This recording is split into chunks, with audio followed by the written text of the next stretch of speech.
En astronomie, on distingue principalement deux branches, la branche du planétaire et la branche du ciel profond.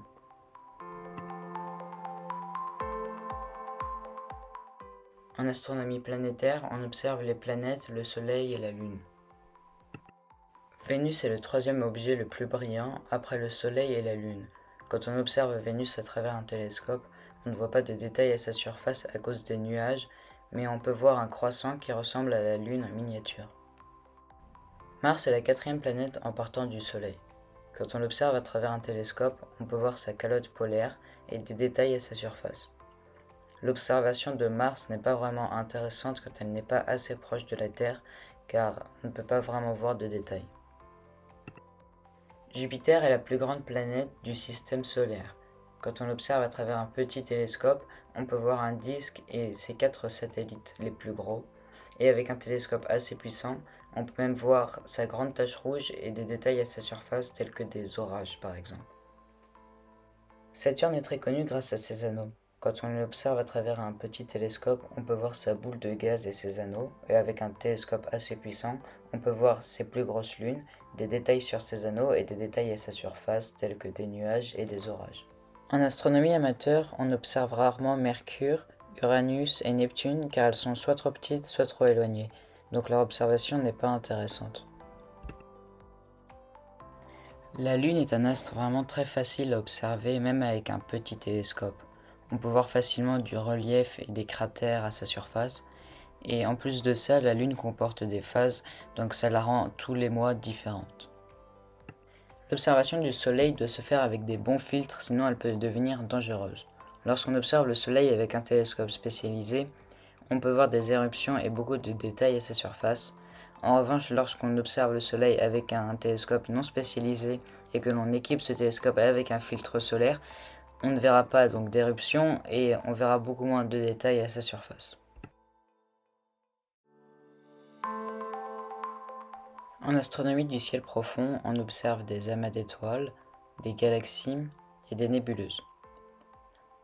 Il existe deux types d'amas d'étoiles, les amas d'étoiles ouverts, comme les Pléiades, et les amas d'étoiles globulaires, comme l'amas d'Hercule. Les amas d'étoiles ouverts comportent une dizaine à une centaine d'étoiles sur un rayon de quelques années-lumière. Et les amas globulaires peuvent comporter jusqu'à des milliers d'étoiles sur le même rayon. Les galaxies sont des rassemblements de plusieurs centaines de milliards d'étoiles, de planètes, de nuages de gaz, de matière noire, de trous noirs, de pulsars, et chaque galaxie possède un trou noir supermassif en son centre. Les nébuleuses sont des grands nuages de gaz interstellaires où naissent les étoiles. Les nébuleuses peuvent être dues à l'explosion d'une étoile, dans ce cas-là on les appelle des nébuleuses planétaires, mais il existe aussi des nébuleuses diffuses ou encore des nébuleuses obscures.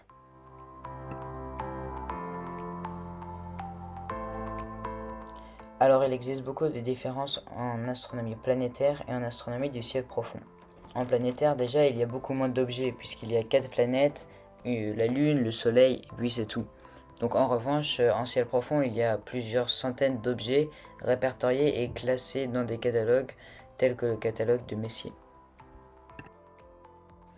Sans doute la plus grande différence entre les objets du ciel profond et les objets en observation planétaire, c'est que en observation planétaire, les objets sont beaucoup plus lumineux puisqu'ils reflètent directement la lumière du soleil.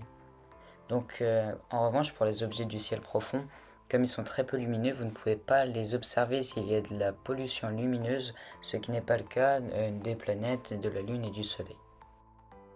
Un bon indicateur pour évaluer la luminosité d'un objet, c'est sa magnitude apparente.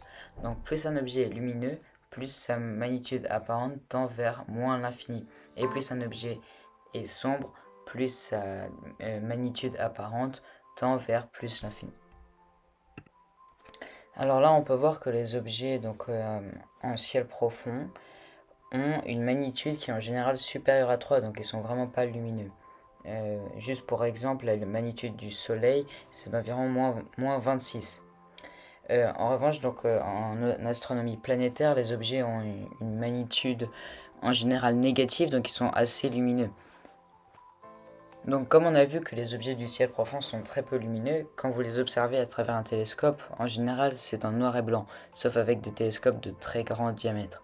Donc ça peut un peu décevoir les astronomes amateurs débutants, sauf que quand on sait que la lumière a parcouru plusieurs millions ou centaines d'années-lumière, c'est quand même assez impressionnant. Donc pour finir cette petite vidéo, j'ai dit tout à l'heure que les objets donc en planétaire il y en a peu, mais il faut quand même savoir que tous les phénomènes astronomiques tels que les transits ou les éclipses ou les occultations, ils se produisent dans le domaine planétaire. Donc c'est quand même assez intéressant. Pour tout ce qui est du matériel, des télescopes, etc., je compte faire une prochaine vidéo sur ce sujet.